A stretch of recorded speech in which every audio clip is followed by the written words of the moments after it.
आज हम सभी के पूज्य व मर्यादा पुरुषोत्तम भगवान राम का जीवन परिचय सुनाने जा रहे हैं। भगवान विष्णु ने अपने 7वें अवतार में भगवान श्री राम के रूप में जन्म लिया था। उनका मुख्य उद्देश्य रावण का वध करके धरती को पाप मुक्त करना था व धर्म की पुनः स्थापना करनी थी। किंतु श्री राम के रूप में उन्होंने एक ऐसा आदर्श स्थापित किया कि उनके जीवन की हर एक घटना हमारे लिए प्रेरणा बन गई। यदि हम उनके जीवन में घटित किसी भी घटना का विश्लेषण करेंगे तो पाएंगे कि हर घटना हमें कुछ न कुछ शिक्षा देकर जाती है। कहने का तात्पर्य ये हुआ कि भगवान राम की कहानी आदर्शों व शिक्षा से भरी हुई है। इसलिए आज हम श्री राम के जन्म से लेकर सरयू नदी में जल समाधि लेने तक की हर एक घटना व उससे जुड़ी शिक्षा का वर्णन इस वीडियो के माध्यम से करने जा रहे हैं। अयोध्या के नरेश दशरथ की 3 रानियां थीं, जिनके नाम कौशल्या, कैकई व सुमित्रा था। वहीं दूसरी ओर लंका में अधर्मी राजा रावण का राज्य था, जो राक्षसों का सम्राट था। उसके राक्षस केवल लंका तक ही सीमित नहीं थे, बल्कि वे समुद्र के इस पार दंडकारण्य के वनों में भी फैले हुए थे, जिसके कारण ऋषि मुनियों को भगवान की स्तुति करने व धार्मिक कार्यों को करने में समस्या हो रही थी। आकाश में स्थित देवता भी रावण के बढ़ते प्रभाव के कारण व्यथित थे। तब सभी भगवान विष्णु के पास सहायता मांगने गए। भगवान विष्णु ने कहा कि अब उनका 7वां अवतार लेने का समय आ गया है। इसके बाद उन्होंने दशरथ पुत्र के रूप में महारानी कौशल्या के गर्भ से जन्म लिया, जिसका नाम रखा गया राम। श्री राम के साथ उनके 3 सौतेले भाई भरत, लक्ष्मण व शत्रुघ्न का भी जन्म हुआ। अयोध्या की प्रजा अपने भावी राजा को पाकर अत्यंत प्रसन्न थी तथा चारों ओर उस सबकी तैयारी होने लगी। इसके बाद से ही राम जी की कथा की शुरुआत होती है। इसमें पहले उनका गुरुकुल जाकर शिक्षा ग्रहण करना, फिर माता सीता से विवाह, वनवास काल, सीता हरण, रावण वध, राज्याभिषेक, सीता त्याग, जल समाधि आदि घटनाक्रम देखने को मिलते हैं। आइए एक एक करके श्री राम जी के जीवन में घटित घटनाक्रम को भी जान लेते हैं। जन्म के कुछ वर्षों तक श्री राम अपने भाइयों के साथ अयोध्या के राजमहल में रहे। जब उनकी आयु शिक्षा ग्रहण करने की हुई तब उनको उपनयन संस्कार करके गुरुकुल भेज दिया गया। श्री राम ने अयोध्या के राजकुमार तथा स्वयं नारायण अवतार होते हुए भी विधिवत रूप से गुरुकुल में रहकर शिक्षा ग्रहण की। उनके गुरु अयोध्या के राजगुरु महर्षि वशिष्ठ थे। वे गुरुकुल में बाकी आम शिष्यों की भांति शिक्षा ग्रहण करते, भिक्षा मांगते, भूमि पर सोते, आश्रम की सफाई करते व गुरु की सेवा करते। जब उनकी शिक्षा पूर्ण हो गई तब उनका पुनः अयोध्या आगमन हुआ। गुरुकुल में रहकर उन्होंने अपने 3 छोटे भाइयों को कभी माता पिता की याद नहीं आने दी। उन्होंने स्वयं से पहले हमेशा अपने भाइयों का सोचा। उनके 3 भाई भी हमें अपने बड़े भाई की बहुत सेवा करते थे। जब श्री राम विद्या ग्रहण करके अयोध्या वापस आ गए तब ब्रह्म ऋषि विश्वामित्र अयोध्या पधारे। उन्होंने दशरथ को बताया कि उनके आश्रम पर आए दिन राक्षसों का आक्रमण होता रहता है, जिससे उन्हें यज्ञ आदि करने में बाधा हो रही है, अतः वे श्री राम जी को उनके साथ चलने की आज्ञा दें। तब दशरथ ने कुछ आनाकानी करने के बाद श्री राम जी को उनके साथ चलने की आज्ञा दे दी। क्योंकि लक्ष्मण हमेशा अपने भाई श्री राम के साथ ही रहते थे, इसलिए वे भी उनके साथ गए। वहां जाकर श्री राम ने अपने गुरु विश्वामित्र के आदेश पर ताड़का व सुबाहु का वध कर डाला व मारीच को दूर दक्षिण किनारे समुद्र में फेंक दिया। इस प्रकार उन्होंने आश्रम पर आए संकट को दूर किया। इसमें श्री राम ने यह संदेश दिया कि शास्त्रों में किसी महिला पर अस्त्र उठाना या उसका वध करना धर्म विरुद्ध बताया गया है, लेकिन यदि गुरु की आज्ञा की अवहेलना की जाए तो वह उससे भी बड़ा धर्म रूपी कार्य है। इसलिए इस धर्म संकट में उन्होंने उस धर्म को चुना जो श्रेष्ठ था व गुरु की आज्ञा का आंख बंद कर पालन किया। जब श्री राम अपने गुरु के साथ विचरण कर रहे थे तब बीच में उन्हें एक पत्थर की शिला दिखाई दी। विश्वामित्र ने उन्हें बताया ये शिला पहले अहिल्या माता थी, जो गौतम ऋषि के श्राप से पत्थर की शिला बन गई थी। तब से ये प्रभु चरणों के स्पर्श की प्रतीक्षा कर रही हैं ताकि इनका फिर से उद्धार हो सके। ये सुनते ही प्रभु श्री राम ने अपने चरणों के स्पर्श से माता अहिल्या का उद्धार किया व उन्हें मुक्ति दी। इसके बाद विश्वामित्र उन्हें व लक्ष्मण जी को लेकर मिथिला राज्य गए, जहाँ माता सीता का स्वयंवर था।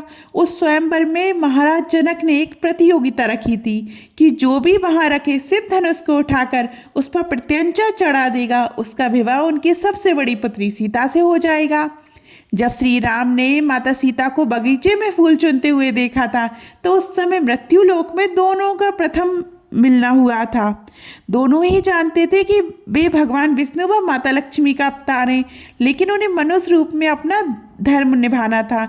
प्रतियोगिता का शुभारंभ हुआ व एक एक करके सभी राजाओं ने उस शिव धनुष को उठाने का प्रयास किया।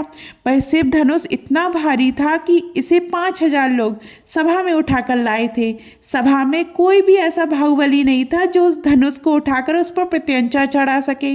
अंत में विश्वामित्र जी ने श्री राम जी को वह धनुष उठाने की आज्ञा दी। गुरु की आज्ञा पाकर श्री राम जी ने शिव धनुष को प्रणाम किया व एक ही बारी में धनुष उठाकर उस पर प्रत्यंचा चढ़ाने लगे, जिससे शिव धनुष टूट गया। ये दृश्य देखकर वहां उपस्थित सभी अतिथिगण आश्चर्यचकित थे। इसके पश्चात श्री राम का विवाह माता सीता से हो गया। इससे हमें ये शिक्षा मिलती है कि एक गुरु अपने शिष्य के जीवन के सबसे महत्वपूर्ण निर्णय भी ले सकता है। जब माता पिता अपने बच्चे का हाथ एक गुरु को सौंप देते हैं तो वही गुरु उसके माता पिता बन जाते हैं। उनकी आज्ञा अर्थात अपने माता पिता की आज्ञा समझी जाती है, जिसका पालन करना हर मनुष्य का परम कर्तव्य हो जाता है। उस समय भगवान विष्णु के छठे अवतार भगवान परशुराम भी इस धरती पर उपस्थित थे तथा शिव साधना में लीन थे। जब उन्होंने शिव धनुष के टूटने की आवाज़ सुनी तो वे अत्यंत क्रोध में उस सभा में पहुंचे। उन्हें इतने क्रोध में देखकर सभी सभासद डर गए। वे शिव धनुष तोड़ने वाले को सामने आकर उनसे युद्ध करने की चुनौती देने लगे। परशुराम को इस तरह क्रोधित व श्री राम जी का अपमान देखकर लक्ष्मण अपना क्रोध रोक नहीं पाए। वो उनकी परशुराम से बहस होने लगी, लेकिन इसी बीच श्री राम ने ना अपना संयम खोया, ना ही कोई कटु वचन कहे। वे लगातार परशुराम व लक्ष्मण जी को समझाते रहे। वह परशुराम जी के द्वारा कठोर वचन सुनने के बाद भी उनसे क्षमा मांगी। अंत में परशुराम का क्रोध शांत करने के लिए उन्होंने उन्हें अपना विष्णु अवतार होने का विष्णु अवतार दिखाया। जब परशुराम को पता चला कि भगवान विष्णु का 7वां अवतार जन्म ले चुका है तथा वे स्वयं भगवान श्री राम है, तो वे वहां से चले गए। उस समय एक पुरुष के द्वारा कई पत्नियां रखने का चलन आम था। मुख्यतः एक राजा की कई पत्नियां हुआ करती थी। स्वयं श्री राम के पिता दशरथ की भी 3 पत्नियां थीं, किंतु श्री राम ने माता सीता को वचन दिया था कि वे आजीवन किसी पराई स्त्री के बारे में नहीं सोचेंगे। जीवन भर केवल और केवल माता सीता ही उनकी धर्मपत्नी रहेंगी, व कभी कोई दूसरी स्त्री को यह अधिकार प्राप्त नहीं होगा। इस प्रकार उन्होंने एक पति पत्नी के आदर्शों को भी स्थापित किया। अपने विवाह के कुछ समय पश्चात उन्हें अपने पिता दशरथ की ओर से राज्यसभा में बुलाया गया व उनके राज्याभिषेक करने का निर्णय सुनाया गया। शुरू में तो श्री राम असहज हुए, लेकिन इसे अपने पिता की आज्ञा मानकर उन्होंने स्वीकार कर लिया। इसके बाद पूरी अयोध्या नगरी में इसकी घोषणा कर दी गई। बहुत सब की तैयारियां होने लगी। अगली सुबह जब उनके पिता राज्यसभा में नहीं आए, तब उन्हें दशरथ का अपनी सौतेली माँ कैकेयी के कक्ष में होने का पता चला। वहां जाकर उन्हें ज्ञात हुआ कि कैकेयी ने राजा दशरथ से अपने पुराने 2 वचन मांग लिए हैं, जिनमें प्रथम वचन राम के छोटे भाई व कैकेयी पुत्र भरत का राज्याभिषेक व दूसरा वचन श्री राम को 14 वर्ष का वनवास। उनके पिता ये वचन निभा पाने में स्वयं को असहाय महसूस कर रहे थे, इसलिए वे अपने कक्ष में बैठकर विलाप कर रहे थे। जब वे कक्ष में पहुंचे तो अपने पिता को दुखी पाया। उनके पिता ने श्री राम जी से कहा कि वे विद्रोह करके उनसे ये राज्य छीन लें तथा स्वयं राजा बन जाएं। श्री राम ने इसे सिरे से नकार दिया तथा अपने पिता के दिए गए वचनों को निभाने के लिए सहजता से वनवास स्वीकार कर लिया। इसके साथ ही उन्होंने अपनी माता कैकेयी से कहा कि यदि उन्हें भरत के लिए राज्य चाहिए था तो वे सीधे उन्हें ही कह देती। वे प्रसन्नता से वह राज भरत को दे देते। श्री राम ने अपने पिता का वचन निभाने के लिए वनवास जाने का निर्णय ले लिया। उनके साथ उनकी पत्नी सीता ने अपना पति धर्म निभाते हुए वनवास में जाने का निर्णय लिया। साथ ही हमेशा उनके साथ रहने वाला छोटा भाई लक्ष्मण भी उनके साथ चला। उस समय उनके 2 भाई भरत व शत्रुघ्न अपने नाना के राज्य कैकेयी प्रदेश में थे, इसलिए उन्हें किसी घटना का ज्ञान नहीं था। जब श्री राम वनवास जाने लगे तो अयोध्या की प्रजा विद्रोह पर उतर आई। उन्होंने भरत को अपना राजा मानने से साफ मना कर दिया। ये देखकर श्री राम ने अयोध्या की प्रजा को समझाया तथा अपने राजा की आज्ञा का पालन करने को कहा। श्री राम ने अपने वनवास में जाने के पश्चात भरत को राज्य चलाने में सहयोग देने को कहा। इससे श्री राम ने ये शिक्षा दी कि चाहे उनके साथ साथ कैसा भी अन्याय हुआ हो, लेकिन उन्होंने अपनी सौतेली माँ के कई व भरत के प्रति कभी कोई दुर्भावना नहीं रखी। अयोध्या के प्रजा राजा दशरथ को भला बुरा कह रही थी, साथ ही लक्ष्मण भी दशरथ व कैकेयी को बुरा समझ रहे थे, लेकिन श्री राम ने सभी से दोनों का सम्मान बनाए रखने को कहा। उन्होंने लक्ष्मण को भी माता कैकेयी का अनादर ना करने को कहा। श्री राम ने अयोध्या की प्रजा को बहुत समझाया, लेकिन वह उनसे इतना प्रेम करती थी कि उनके साथ 14 वर्ष के वनवास पर जाने को भी तैयार थी। श्री राम के बार बार आग्रह करने के पश्चात भी अयोध्या की प्रजा पैदल उनके रथ के पीछे चली जा रही थी। इससे श्री राम जी को अयोध्या में राजनीतिक संकट पैदा होता दिखाई दिया। तब श्री राम ने अयोध्या के निकट तमसा नदी के पास अपना रथ रुकवा लिया व रात्रि वहां विश्राम करने लगे। अयोध्या की प्रजा भी श्री राम के साथ वहां रुक गई। जब सभी सो गए तब प्रातःकाल श्री राम जल्दी उठकर अपनी पत्नी सीता व लक्ष्मण जी के साथ निकल गए। बाद में जब अयोध्या की प्रजा उठी तब उन्होंने पाया कि श्री राम अपना कर्तव्य निभाने के लिए अकेले निकल चुके हैं, तो वे सभी निराश होकर वापस अयोध्या लौट गए। इसके बाद श्री राम आगे श्रृंगवेरपुर नगरी पहुंचे, जो कि एक आदिवासी स्थल था। वहां के राजा निषाद राजगुरु थे, जो आदिवासी समुदाय से थे। गुरुकुल में दोनों एक साथ ही पढ़े थे, इसलिए दोनों के बीच मित्रता हो गई थी। जब निषाद राज को श्री राम के अपनी नगरी के पास वन में आने का पता चला तो वे पूरी प्रजा को लेकर वहां पहुंचे। वह उन्हें अपनी नगरी में रहकर विश्राम करने को कहा। उन्होंने तो श्री राम को 14 वर्ष तक अपनी नगरी का राजा बनकर राज्य करने तक का कह दिया था। श्री राम ने उनका राज्य स्वीकारना तो दूर, नगर में जाने से भी मना कर दिया। अपने पिता के वचन के अनुसार उन्हें 14 वर्ष केवल वन में ही रहना था तथा इस दौरान उनका किसी भी नगर में प्रवेश करना निषिद्ध था। इसलिए उन्होंने निषाद राज का आमंत्रण विनम्रतापूर्वक अस्वीकार कर दिया। तब श्री राम के लिए वही वन में विश्राम करने की व्यवस्था की गई। श्री राम अपनी पत्नी सीता व भाई लक्ष्मण के साथ भूमि पर ही सोए। यहाँ ध्यान रखने वाली बात यह है कि लक्ष्मण अपने भाई श्री राम की सेवा में इतने लीन थे कि वे रात्रि में सोते तक नहीं थे। उन्होंने दिन में श्री राम व माता सीता की सेवा करने में व रात्रि में उनकी सुरक्षा के लिए पहरा देने का निर्णय लिया था। इसलिए लक्ष्मण 14 वर्ष तक सोए तक नहीं थे। इसके बाद उन्होंने अपने साथ आए अयोध्या के मंत्री व राजा दशरथ के मित्र सुमंत को रथ सहित वापस लौट जाने को कहा। वनवास का अर्थ ही होता है सभी राजसी वस्तुओं का त्याग कर एक वनवासी की भांति अपना जीवन यापन करना। उस समय केवल अस्त्र शस्त्रों को ही अपने साथ रखा जा सकता था ताकि स्वयं की रक्षा की जा सके। इसके बाद भगवान श्री राम एक केवट की सहायता से यमुना नदी को पार कर आगे बढ़ गए। जो यात्रियों को अपनी नाव में नदी पार करवाता है उसे केवट कहा जाता है। श्री राम जी को भी नदी पार करके उस किनारे तक पहुंचना था, किंतु केवट जानता था कि वे नारायण अवतार हैं, इसलिए उसने श्री राम जी के सामने अहिल्या का प्रसंग दोहराया। वह कहा कि कहीं उनके पांव पड़ते ही उनकी नाव भी एक स्त्री में बदल गई तो उनकी आय का साधन चला जाएगा। इसलिए उसने श्री राम जी को अपनी नाव में बिठाने से पहले उनके पांव धोने की शर्त रखी। श्री राम जी उसके भक्ति भाव को समझ गए व उसे ये आज्ञा दे दी। तब केवट ने पूरे भक्ति भाव से श्री राम की चरण वंदना की व फिर उन्हें अपनी नाव में बिठाकर नदी पार करवा दी। यमुना पार करके श्री राम माता सीता व लक्ष्मण जी के साथ चित्रकूट के वनों में अपनी कुटिया बनाकर रहने लगे। कुछ दिन ही हुए होंगे कि उन्होंने देखा भरत समेत अयोध्या का पूरा राज्य परिवार, राजगुरु, अयोध्या की प्रजा व सैनिक वहां आ गए। भरत के द्वारा उन्हें अपने पिता की मृत्यु का समाचार मिला। ये सुनकर श्री राम व लक्ष्मण दोनों अधीर हो गए। वह अपने पिता को जल की श्रद्धांजलि दी। इसके बाद भरत ने श्री राम जी को अयोध्या का राजा माना व पुनः अयोध्या चलने की विनती की। कैकेयी ने भी अपने दिए वचन वापस लेकर श्री राम जी को वापस चलने को कहा, लेकिन श्री राम ने चलने से मना कर दिया। उन्होंने कहा कि केवल वचन देने वाला ही उसे वापस ले सकता है। श्री राम को वन जाने की आज्ञा महाराज दशरथ ने दी थी, इसलिए केवल वही ये वचन उनसे वापस ले सकते हैं, अतः वे अब जीवित नहीं है, तो श्री राम 14 वर्ष का वनवास समाप्त करने के पश्चात ही वापस आ सकते हैं। इस प्रसंग से श्री राम ने ये शिक्षा दी कि उन्होंने अपने पिता की मृत्यु के पश्चात भी उनके वचन को झूठा नहीं होने दिया तथा पूरी श्रद्धा के साथ उसका पालन किया। किंतु भरत स्वयं को अयोध्या का राजा मानने को तैयार नहीं थे, चूंकि उनके पिता के वचन के अनुसार ये राज्य भरत को मिल चुका था तथा भरत अपनी इच्छा से ये राज्य श्री राम को लौटा देना चाहते थे, इसलिए श्री राम ने इसे स्वीकार कर लिया। तब श्री राम ने अपने 14 वर्ष के वनवास के अंतराल में भरत को अयोध्या का राजकाल संभालने का आदेश दिया। अपने भाई श्री राम की आज्ञा पाकर भरत श्री राम की खड़ाऊ अपने सिर पर रखकर अयोध्या चले गए, पर राज सिंहासन पर उनकी खड़ाऊ रख दी। इसके साथ वे श्री राम की भांति अयोध्या के पास नंदीग्राम के वनों में रहने लगे तथा वहां से ही राजकाज के कार्य संभालने लगे। भरत के जाने के कुछ दिनों के पश्चात श्री राम ने वह स्थल छोड़कर आगे दंडकारण्य के वनों में जाने का निर्णय किया। चूंकि अयोध्या की प्रजा को श्री राम का पता चल चुका था, इसलिए कोई ना कोई बार बार वहां उनके दर्शन करने आता व इससे ऋषि मुनियों की साधना में बाधा उत्पन्न होती।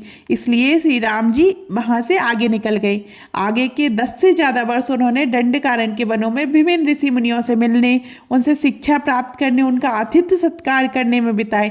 इसके साथ ही रावण के जो दुष्ट राक्षस उन वनों में ऋषि मुनियों को परेशान करते थे, श्री राम एक एक करके उनका वध भी करते चले गए। अंत में उन्होंने अपना डेरा पंचवटी के वनों में डाला। ये उनके वनवास का आखिरी वर्ष था। पंचवटी के वनों के पास ही उनकी मित्रता जटायु से हुई, जो उनकी कुटिया की सुरक्षा में तैनात थे। एक दिन श्री राम अपनी कुटिया में बैठे थे, तब रावण की बहन शूर्पणखा वहाँ विचरण करती हुई आई। श्री राम को देखती हुए उन पर मोहित हो गई। वह उनके सामने विवाह का प्रस्ताव रखा। श्री राम ने नम्रता से अपनी एक पत्नी धर्म को बताते हुए उसका प्रस्ताव ठुकरा दिया। फिर उसने लक्ष्मण के सामने भी वही प्रस्ताव रखा, जिसका लक्ष्मण ने उपहास किया।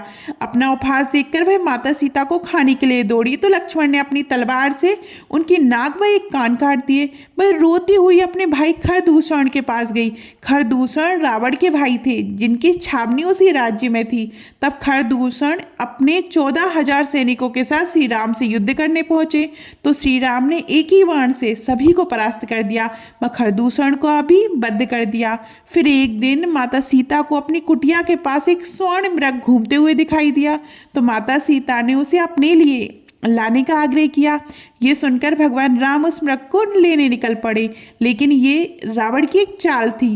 वह मृग ना होकर रावण का मायावी मामा मारीच था। वह मृग श्री राम को कुटिया से बहुत दूर ले गया तथा जब श्री राम को उनके मायावी होने का एहसास हुआ, तो उन्होंने उस पर तीर चला दिया। तीर के लगते ही वह मृग राम की आवाज में लक्ष्मण लक्ष्मण चिल्लाने लगा। ये देखकर माता सीता ने लक्ष्मण को श्री राम की सहायता करने भेजा। लक्ष्मण माता सीता की रक्षा के लिए वहां लक्ष्मण रेखा खींचकर चले गए। लक्ष्मण के जाते ही पीछे से रावण ने माता सीता का अपहरण कर लिया व अपने पुष्पक विमान में बिठाकर लंका ले गया। जब श्री राम व लक्ष्मण वापस आए, तो माता सीता को वहां ना पाकर व्याकुल हो उठे। दोनों भाई चारों दिशाओं में सीता को खोजने लगे, तो आगे चलकर उन्हें मरणासन स्थिति में जटायु दिखाई पड़े। जटायु ने उन्हें बताया कि लंका का राजा रावण माता सीता का अपहरण करके दक्षिण दिशा में ले गया है। ये कहकर जटायु ने प्राण त्याग दिए। इसके बाद उनके अंतिम संस्कार को उत्तरदायित्व श्री राम ने स्वयं उठाया तथा एक पुत्र की भांति सभी कर्तव्य निभाए। इसके बाद श्री राम माता सीता को ढूंढते हुए सबरी की कुटिया तक पहुंचे। उस स्थल पर कई धनवान व सिद्धि प्राप्त लोगों की कुटिया थी, लेकिन श्री राम अपनी भक्त सबरी की कुटिया में ही गए। सबरी कई वर्षों से श्री राम की प्रतीक्षा कर रही थी। वह प्रतिदिन उनके लिए अपनी कुटिया को पुष्पों से सजाती थी। वह श्री राम के भोजन के लिए प्रतिदिन बेर तोड़ती थी और उन्हें चक्कर देखती कि कहीं बेर खट्टे तो नहीं है। जब श्री राम सबरी की कुटिया में पहुंचे, तो उसने उनका आतिथ्य सत्कार किया। इसके बाद जब उसने अपने झूठे भेड़ श्री राम को खाने को दिए, तो लक्ष्मण जी को घृणा हुई, लेकिन श्री राम जी ने हंसते हंसते वह बेर खा लिए। इससे श्री राम ने ये शिक्षा दी कि भगवान को यदि सच्चे मन से अनजाने में भी झूठा भोग भी लगा दिया, तो भी भगवान उसे ग्रहण कर लेते हैं। सुग्रीव सबरी से सुग्रीव का पता पाकर वे ऋषिमुख पर्वत पहुंचे, जहां उनकी भेंट अपने भक्त हनुमान से हुई। हनुमान के द्वारा उनकी भेंट सुग्रीव व उनके मंत्री जामवंत से हुई, जो अपने बड़े भाई बाली के द्वारा किष्किंधा राज्य से निष्कासित थे। श्री राम ने सुग्रीव से मित्रता की व दोनों ने एक दूसरे को वचन दिया कि श्री राम सुग्रीव का उनका खोया हुआ राज्य दिलवाएंगे, तो सुग्रीव माता सीता को खोजने में सहायता करेंगे। इसके बाद श्री राम ने किष्किंधा नरेश व सुग्रीव के बड़े भाई बाली का एक वृक्ष के पीछे छुपकर वध कर डाला। बाली का वध छुपकर करना इसलिए आवश्यक था क्योंकि उसे ये शक्ति प्राप्त थी कि जो भी उससे सामने से युद्ध करेगा, तो उसकी आधी शक्ति बाली में आ जाएगी। बाली का वध करने के बाद श्री राम ने उसे बताया कि उसने अपने भाई पर विश्वास ना करके उसके ही राज से निकाल दिया। सबसे बड़ा पाप बाली ने ये किया था कि उसने अपने भाई की पत्नी को उसकी इच्छा के विरुद्ध अपनी पत्नी बनाकर रख लिया था। श्री राम के धैर्य को उदाहरण आप इसी से ले सकते हैं कि सुग्रीव को उसका राज सिंहासन वापस दिलवा देने के बाद भी उन्होंने तुरंत माता सीता की खोज करने से मना कर दिया। उस समय वर्षा ऋतु की शुरुआत हो चुकी थी, इसलिए ऐसे समय में माता सीता को खोजना असंभव था। इसलिए उन्होंने सुग्रीव को 4 मास के पश्चात माता सीता को खोजने को कहा। तब तक सुग्रीव को अपना राज्य व्यवस्थित करने का आदेश दिया। 4 मास के पश्चात बानर सेना को चारों दिशाओं में माता सीता की खोज के लिए भेजा गया।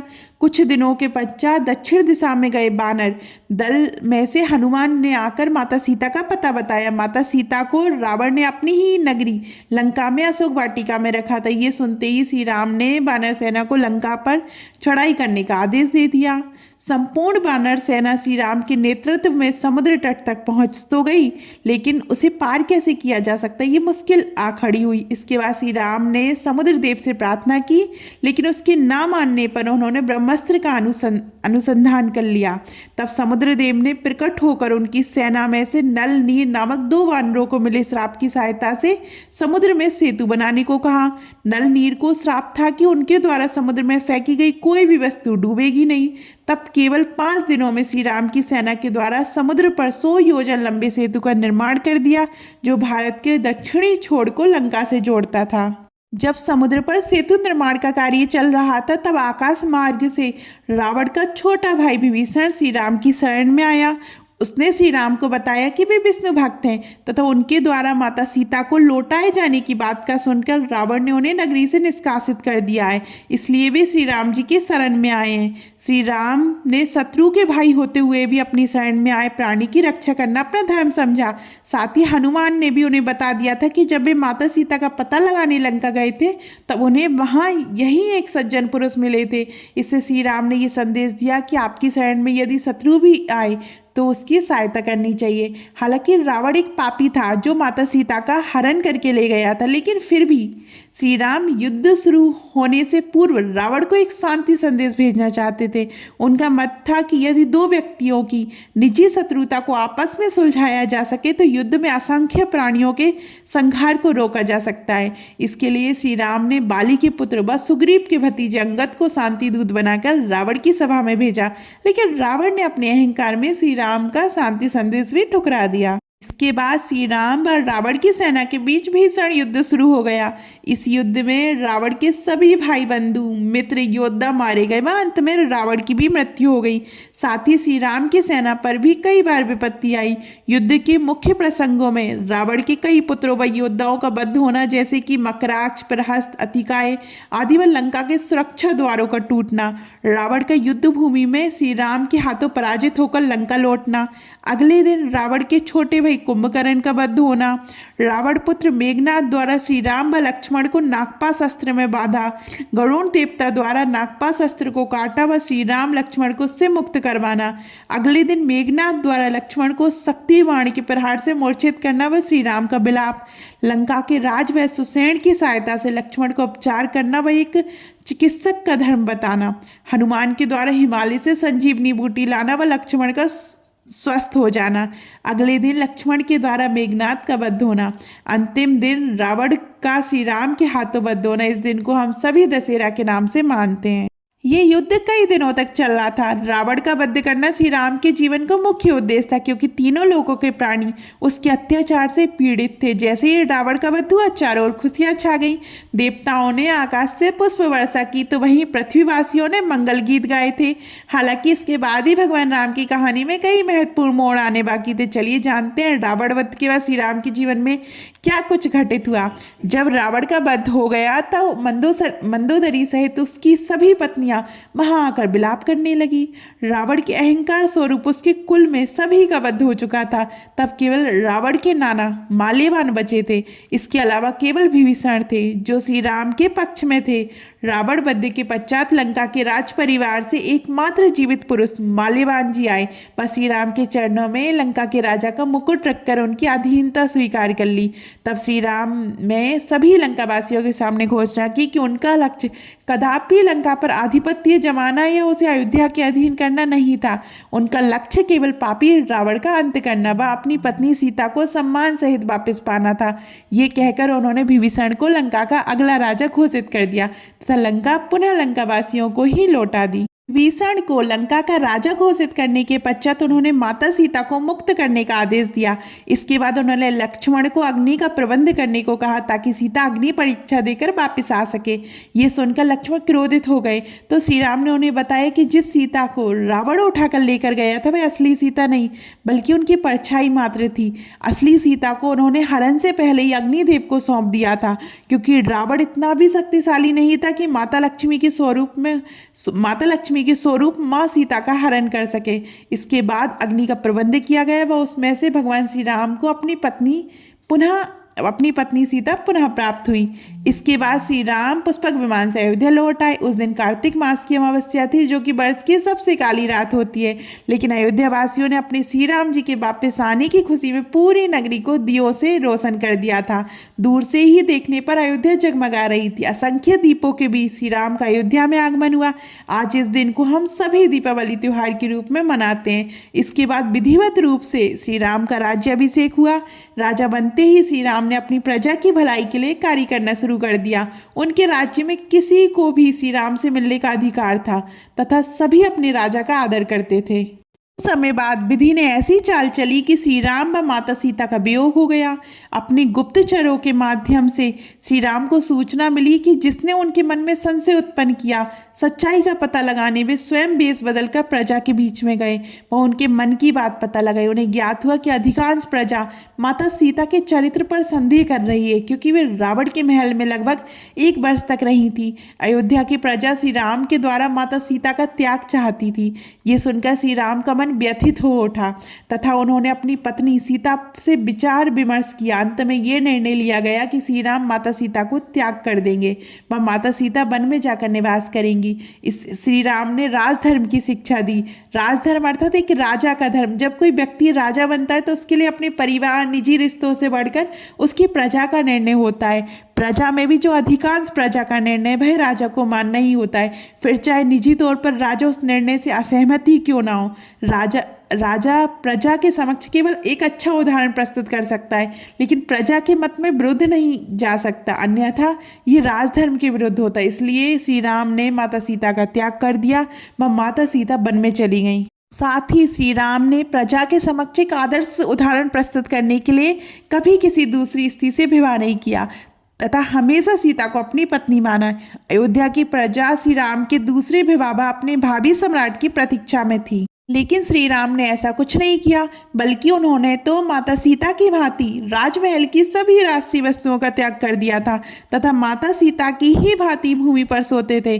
कई वर्षों के पश्चात श्री राम ने अश्वमेध यज्ञ का आयोजन किया। इस यज्ञ में राजा के द्वारा एक घोड़ा छोड़ दिया जाता है। वह घोड़ा जहाँ जहाँ भी जाता है वहाँ वहाँ उस राज्य की भूमि अयोध्या के शासन के अंतर्गत आ जाती, ताकि संपूर्ण भारत को एक सूत्र में पिरोया जा सके व युद्ध जैसी स्थिति को टाला जा सके। वह घोड़ा जहाँ जहाँ से भी निकला वहाँ वहाँ के राजाओं ने श्री राम की अधीनता स्वीकार की, लेकिन वाल्मीकि आश्रम के 2 बालकों ने उनके युद्ध की चुनौती दे डाली। उनसे युद्ध करने के लिए श्री राम ने एक एक करके अपने सभी भाइयों सुग्रीव व हनुमान को भेजा, लेकिन सभी योद्धाओं को उन बालकों ने परास्त कर दिया। अंत में श्री राम गए तो महर्षि वाल्मीकि जी ने आकर युद्ध रुकवाया व दोनों बालकों को अपने राजा से क्षमा मांगने कहा। इसके बाद श्री राम वह एक घोड़ा लेकर पुनः अयोध्या आ गए। इसके कुछ दिनों के पश्चात अयोध्या में 2 बालकों की चर्चा शुरू हो गई, जो अयोध्या की गलियों में घूम घूम कर अपने गुरु महर्षि वाल्मीकि द्वारा रचित रामायण लोगों को सुनाते थे। ये सुनकर श्री राम ने उन दोनों बालकों को आमंत्रण दिया तथा राम दरबार में रामायण सुनाने को कहा। वे दोनों बालक वही थे जिन्होंने श्री राम का घोड़ा पकड़ा था। अगले दिन दोनों बालकों ने अपना नाम लवकुश बताया व श्री राम के जन्म से लेकर राज्याभिषेक की संपूर्ण कथा छंदबद्ध तरीके से सुनाकर सभी को सम्मोहित कर दिया। माता सीता के अकेले वन में जाने के बाद की कथा को कोई नहीं जानता था, लेकिन उन बालकों ने माता सीता के द्वारा वन में बिताए जा रहे जीवन की अयोध्या के समक्ष रखा व स्वयं को श्री राम व माता सीता का पुत्र बताया। ये सुनकर वहां खड़े सभी लोग आश्चर्यचकित रह गए तथा श्री राम भी अधीर हो गए। लेकिन एक राजा का कर्तव्य निभाते हुए उन्होंने स्वयं माता सीता को राज दरबार में आकर ये बताने को कहा कि ये दोनों उन्हीं के पुत्र हैं। अगले दिन माता सीता राज दरबार में आई तथा द्रवित होकर ये घोषणा की कि यदि ये दोनों श्री राम व उन्हीं के पुत्र हैं तो ये धरती फट जाए व माता सीता उसमें समा जाए। इतना सुनते ही धरती फट गई, माता सीता उसमें समा गई। श्री राम ये देखकर माता सीता को पकड़ने दौड़े लेकिन बचा नहीं सके। इससे वे विलाप करने लगे तथा अत्यंत क्रोधित हो गए। तब भगवान ब्रह्मा ने प्रकट होकर उन्हें उनके असली स्वरूप का ज्ञान करवाया तथा बताया कि अब माता सीता से उनकी भेंट बैकुंठ धाम में होगी। इसके बाद श्री राम का मन शांत हुआ व उन्होंने अपने दोनों पुत्र लब्बक उसको अपना लिया। माता सीता के जाने के बाद श्री राम ने अयोध्या का राजकाज कुछ वर्षों तक संभाला। इसके बाद उन्होंने अपना साम्राज्य अपने दोनों पुत्रों लवकुश व भरत, लक्ष्मण व शत्रुघ्न के पुत्रों में बांट दिया। वह स्वयं जल में समाधि ले ली। समाधि लेने से पहले वे जानते थे कि लक्ष्मण व हनुमान उन्हें ऐसा नहीं करने देंगे, इसलिए उन्होंने हनुमान जी को तो पाताल लोक भेज दिया तथा लक्ष्मण को योजना के तहत त्याग कर दिया। अपने त्याग के बाद लक्ष्मण ने सरयू नदी में समाधि ले ली। उसके बाद श्री राम ने अपने बाकी दोनों भाइयों महाराज सुग्रीव, निषादराज, आर्य, सुमंत व अन्य हजारों लोगों सहित सरयू नदी में जल समाधि ले ली व अपने धाम को पहुंच गए। मृत्यु के पश्चात श्री राम अपने असली रूप श्री हरि में आ गए। उन्हें लेने आकाश मार्ग से गरुड़ देव आए। भगवान विष्णु उस पर बैठे और अपने लोग बैकुंठ धाम की ओर चले गए। इस तरह से आपने इस वीडियो के माध्यम से भगवान राम का जीवन परिचय शुरू से अंत तक जान लिया। भगवान श्री राम से पहले का अवतार भगवान परशुराम थे, जबकि उनके बाद का अवतार भगवान श्री कृष्ण हुए थे। श्री राम ने अपने जीवन में मनुष्य जीवन के उच्च आदर्शों को स्थापित किया था। यदि मनुष्य उन्हें अपने जीवन में आत्मसात कर ले तो अवश्य उसका उद्धार हो जाएगा। अगर आप इस वीडियो को लास्ट तक देख रहे हैं तो जय श्री राम कमेंट में जरूर लिखें और